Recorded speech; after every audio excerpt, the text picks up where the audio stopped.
ദൈവത്തിൻ്റെ അതിപരിശുദ്ധമായ നാമം വാഴ്ത്തപ്പെടുമാറാകട്ടെ. ഈ പ്രഭാതത്തിലെ നമ്മുടെ വായന ഭാഗം ലേവ്യ പുസ്തകം 23 മുതൽ 25 വരെയുള്ള അധ്യായങ്ങളാകുന്നു. ഇന്നത്തെ കുറിവാക്യം ലേവ്യ പുസ്തകം 25-ാം അധ്യായം 2-ാം വാക്യം.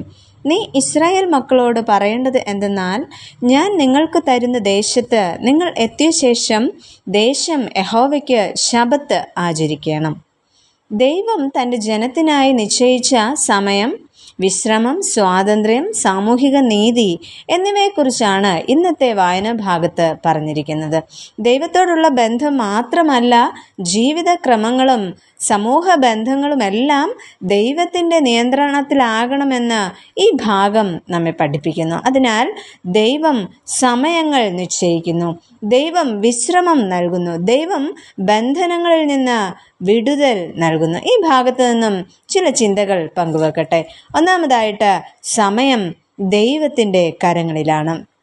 ഇസ്രായേൽ ജനത ആചരിക്കേണ്ട പ്രധാന ഉത്സവങ്ങളെക്കുറിച്ചാണ് ലേവ്യ പുസ്തകം 23-ാം അധ്യായത്തിൽ കാണുന്നത്.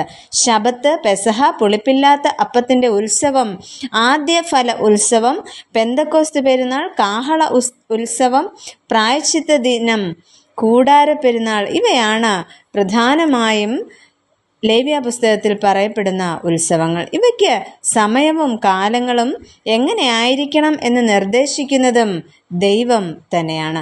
ദൈവം നിശ്ചയിക്കുന്നതാണ് വിശുദ്ധ സമയങ്ങൾ.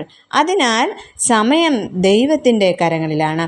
ഇന്ന് നാം നമ്മുടെ വിശേഷ അവസരങ്ങൾക്കെല്ലാം നല്ല സമയങ്ങൾ, നല്ല ദിവസങ്ങൾ ഒക്കെ നോക്കുന്നവരാണ്. എന്നാൽ ദൈവം നമ്മോട് പറയുന്നത് ലോകത്തിൻ്റെ സമയമല്ല എൻ്റെ സമയങ്ങൾ എന്നാണ്.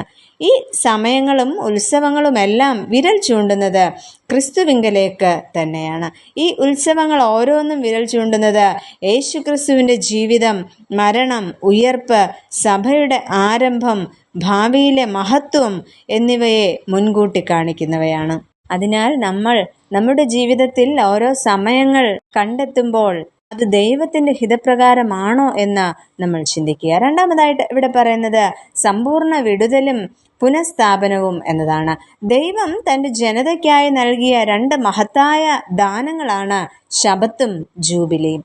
ശബ്ബത്ത് എന്നാൽ വിശ്രമം അഥവാ സമ്പൂർണ്ണ വിടുതൽ എന്നും, ജൂബിലി എന്നാൽ സ്വാതന്ത്ര്യവും പുനഃസ്ഥാപനവും എന്നും ആണ് അർത്ഥം നമുക്ക് നൽകുവാനായിട്ട് കഴിയുന്നത്. ഇവ രണ്ടും യേശു ക്രിസ്തുവിൽ ആത്മീയമായി പൂർണ്ണത പ്രാപിക്കുന്നു.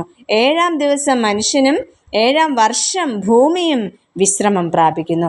ദൈവത്തിലുള്ള ആശ്രയത്തെയാണ് ഇത് സൂചിപ്പിക്കുന്നത്. ക്രിസ്തു യേശുവിൽ വിശ്രമം കൊള്ളുക എന്നതാണ് ഇതിൻ്റെ ആത്മീയ അർത്ഥം. ഇവിടെ കടങ്ങൾ ഒഴിവാക്കപ്പെടുന്നു, അടിമകൾ സ്വതന്ത്രരാകുന്നു, ഉടമയ്ക്ക് തൻ്റെ ഭൂമി തിരികെ ലഭിക്കുന്നു. ഇവയാണ് ജൂബിലിയിലൂടെ സംഭവിക്കുന്നവ. ദൈവമാണ് യഥാർത്ഥ ഉടമയെന്നും ജനത്തെ മോചിപ്പിക്കുവാൻ തൻ്റെ പുത്രനെ അയച്ചു എന്നും നാം വിശ്വസിക്കുന്നു. അതിനാൽ നമ്മുടെ ജീവിതത്തിൻ്റെ സമസ്ത മേഖലകളും ദൈവ കരങ്ങളിലേക്ക് നമുക്ക് സമർപ്പിക്കാം. നമുക്ക് പ്രാർത്ഥിക്കാം. പ്രിയ കർത്താവേ, അവിടുന്ന് ഞങ്ങൾക്ക് നൽകിയിരിക്കുന്ന വിശ്രമത്തിനും സ്വാതന്ത്ര്യത്തിനും ഞങ്ങൾ നന്ദി പറയുന്നു.